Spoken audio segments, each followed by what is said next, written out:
Hello అండి, ఆత్మీయులందరికీ నమస్కారం. మా వంటశాలకు పునఃస్వాగతం. నవరాత్రుల నైవేద్యాలలో తనదైన స్థానాన్ని సంతరించుకున్న ప్రసాదం కొబ్బరి అన్నం.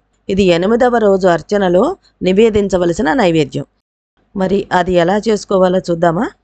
దానికి ముందుగా ఓ కప్పు నిండా బియ్యం తీసుకున్నానండి. అది ఒక అరగంట క్రితం కడిగేసి నానబెట్టాను. తర్వాత ఓ కొబ్బరికాయ మొత్తం తీసుకొని దాని మీద పొట్టు తీసేసి చిన్న చిన్న ముక్కలుగా చేసుకున్నాను. ఎందుకంటే ఇప్పుడు దీన్ని మిక్సీ వేసుకోవాలన్నమాట.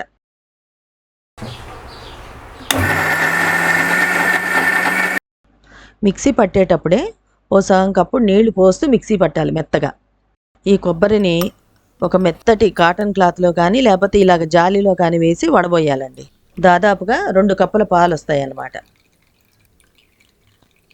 ఇందాక కడిగి పెట్టుకున్న బియ్యంలో 2 కప్పుల కొబ్బరి పాలు పోసేయాలి.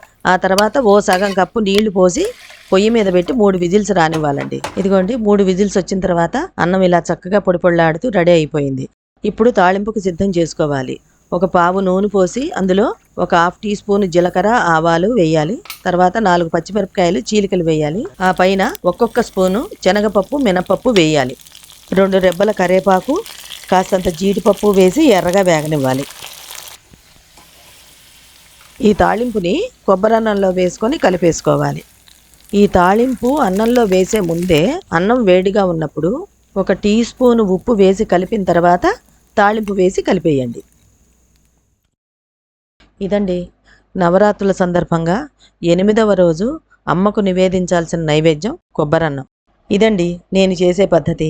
మరి మీరు ఎలాగ చేస్తారో కామెంట్ సెక్షన్లో నాకు తెలియజేస్తే నేను కూడా అలా చేయడానికి ట్రై చేస్తాను. ఇలాగే మరో రోజు మరో మంచి వీడియోతో మీ ముందుంటాను. సెలవా మరి.